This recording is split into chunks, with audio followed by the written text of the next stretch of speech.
Edward's Day Out. Once upon a time, there was a little engine called Edward. He lived in a shed with 5 other engines. They were all bigger than Edward and boasted about it. "The driver won't choose you again," they said. "He wants big, strong engines, like us." Edward had not been out for a long time. He began to feel sad. Just then, the driver and fireman came along to start work. The driver looked at Edward. "Why are you sad?" he asked. "Would you like to come out today?" "Yes, please," said Edward. So the fireman lit the fire and made a nice lot of steam. Then the driver pulled the lever and Edward puffed away.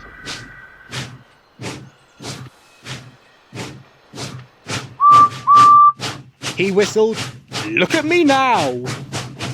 The others were very cross at being left behind. Away went Edward to get some coaches.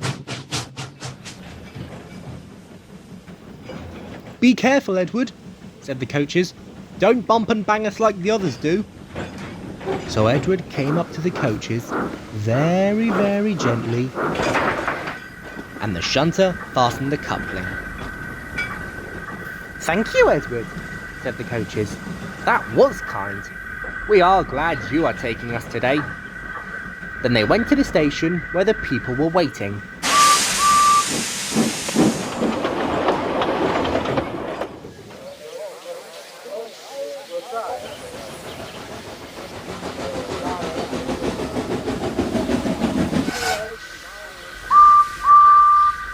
Whistled Edward. "Get in quickly, please."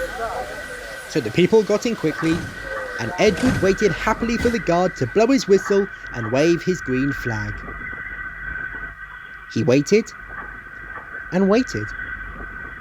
There was no whistle, no green flag. "Where is that guard?"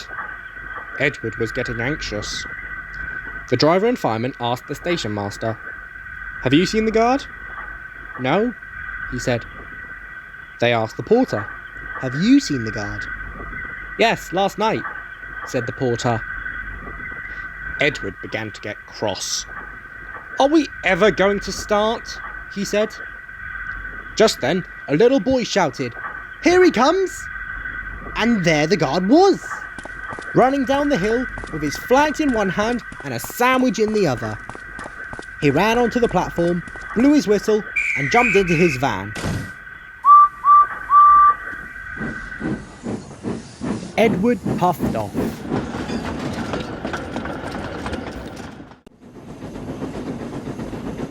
He did have a happy day. All the children ran to wave as he went past, and he met old friends at all the stations. He worked so hard that the driver promised to take him out again next day.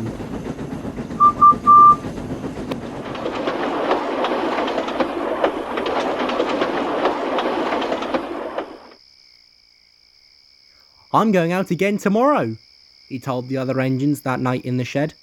"What do you think of that?" But he didn't hear what they thought, for he was so tired and happy that he fell asleep at once.